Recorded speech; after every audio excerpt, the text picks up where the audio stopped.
Isu perwakilan wanita untuk membuat keputusan penting masih lagi menjadi polemik baik di Malaysia maupun di peringkat global. Esra Awani menemu bual Sri Husaini Sofian, strategis bagi Hurairu Commission di Perhimpunan UN Habitat yang berlangsung di Nairobi ketika ini. Saya masih lagi berada di Perhimpunan UN Habitat kali kedua yang berlangsung di Nairobi sehingga 9 Jun nanti. Apa yang menariknya mengenai perhimpunan ini ialah ianya bukan sahaja menghimpun ataupun meletakkan pemimpin-pemimpin di peringkat kerajaan sahaja untuk bersidang, untuk berdialog. Tapi ini melibatkan semua lapisan masyarakat dan juga orang-orang hebat, termasuk orang-orang hebat dari Malaysia yang mempunyai banyak pengalaman di peringkat United Nations dan juga melakukan banyak kerja-kerja yang memberikan impak yang cukup besar kepada rantau dan juga secara global, secara keseluruhannya. Saya besar hati untuk pagi ini, untuk hari ini, saya bersama dengan Puan Sri Husaini Sofian, merupakan strategis bagi Hurairu Commission. Beliau juga merupakan penasihat kepada ED, kepada pengarah eksekutif UN Habitat sendiri.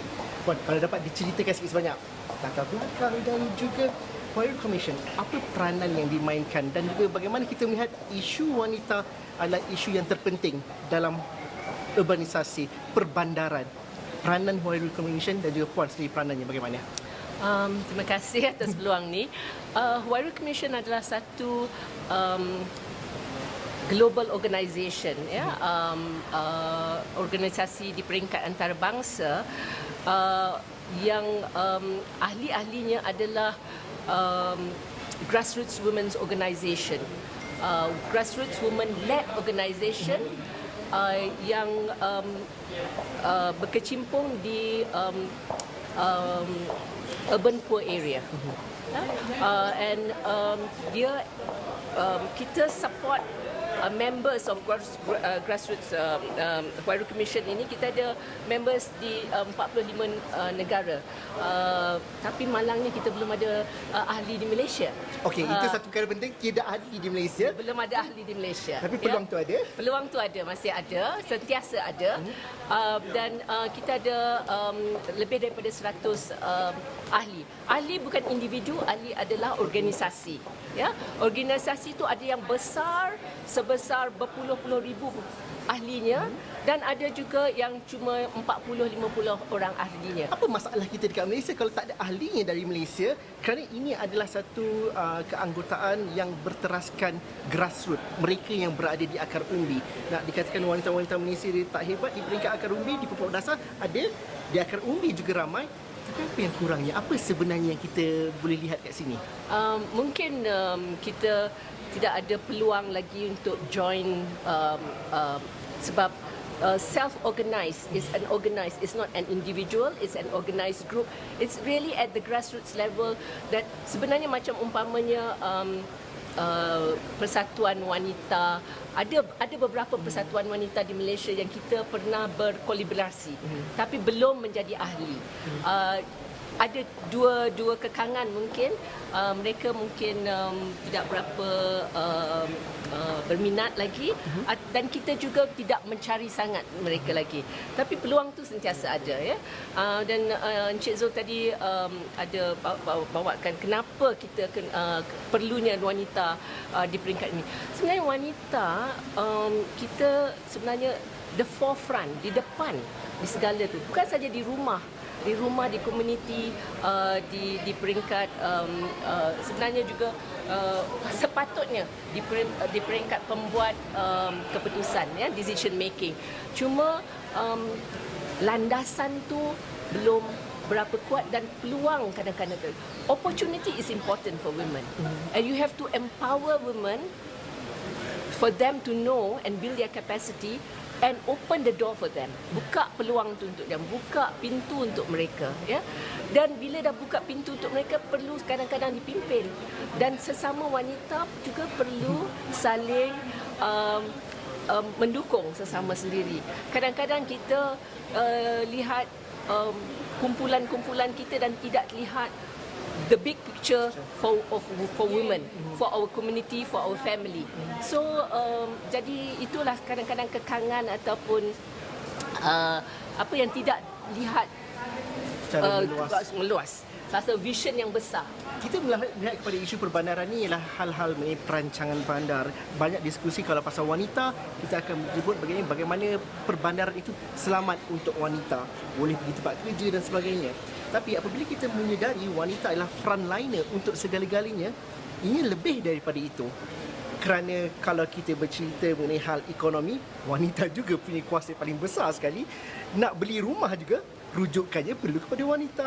Dan juga hal yang berkaitan dengan kebajikan anak-anak dan kesejahteraan hidup secara keseluruhannya adalah wanita. Justru bagaimana spektrum dan juga sudut wanita itu, kalau dalam konteks kita di Malaysia, benar-benar diletakkan di pertama dalam perancangan bandar kita sebenarnya. Tapi kita masih lagi jauh sebenarnya. Ya, kadang-kadang saya perhatikan ya, masih banyak proses membawa wanita tu hanya di peringkat engagement atau participation Atau cukup syarat. cukup dan take the Box. ya, check the box, tapi tidak sungguh-sungguh berterusan. Ya, berterusan.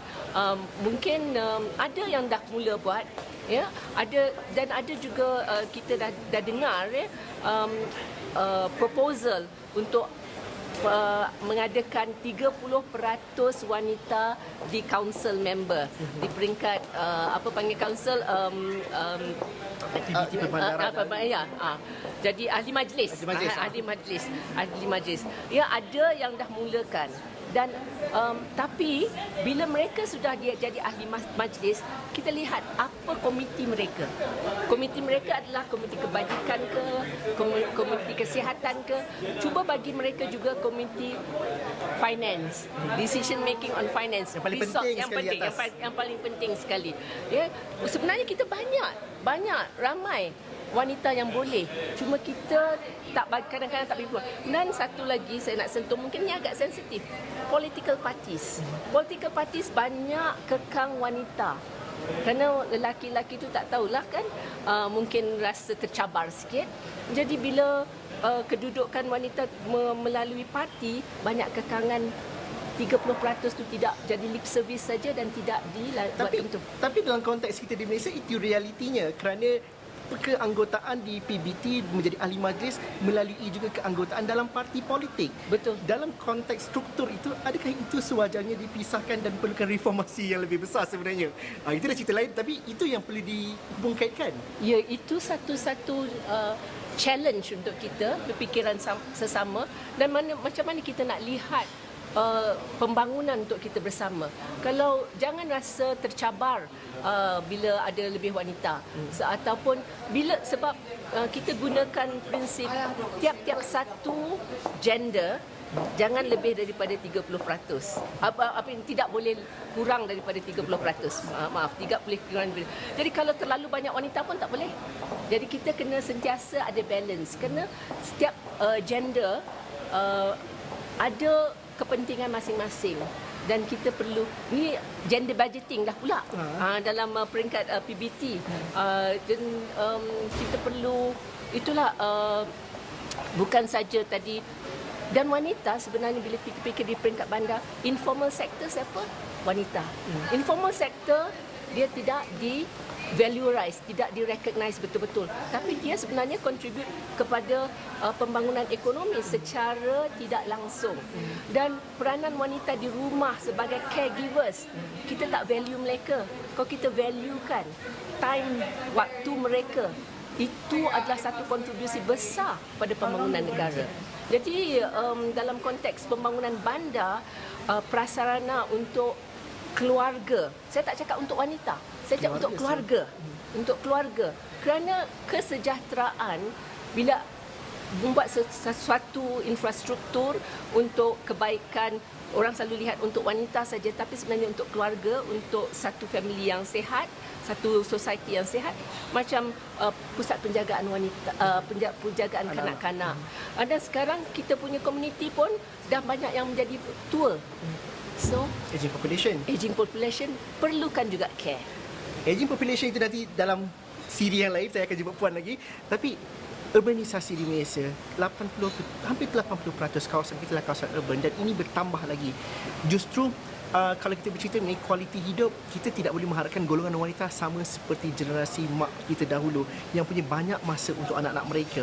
Support sistem sokongan terhadap wanita di bandar di Malaysia masih lagi ada pergelutannya di situ. Sejauh mana kita perlu melihat perkara ini?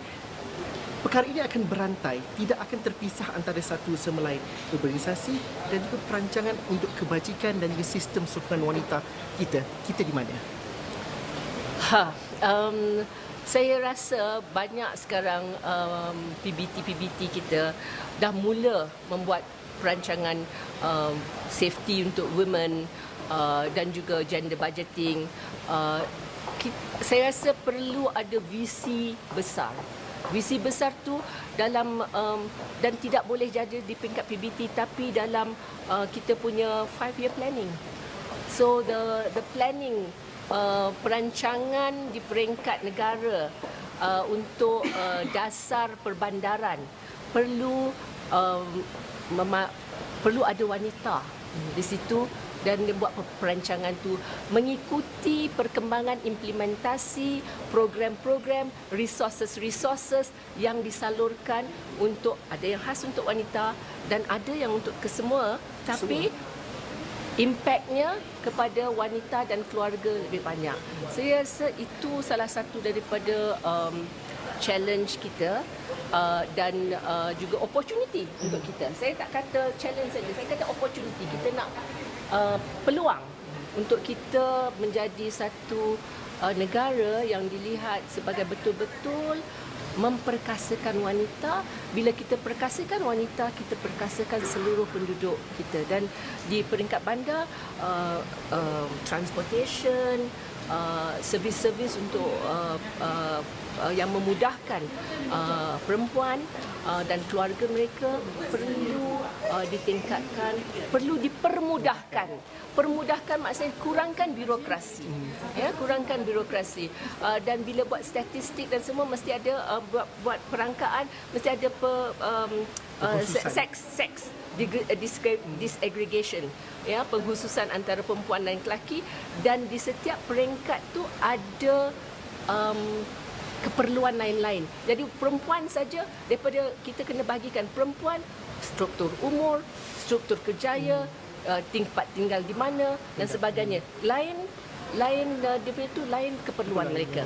Ya, satu perkara yang terakhir sekali kalau saya dapat tanyakan ialah pasal inisiatif UN Habitat juga Women-led Cities. Ini penting untuk membuat dasar dan juga bagaimana kita dapat melihat dan juga peringkat bawahan boleh menggesa lebih banyak lagi pembuat dasar.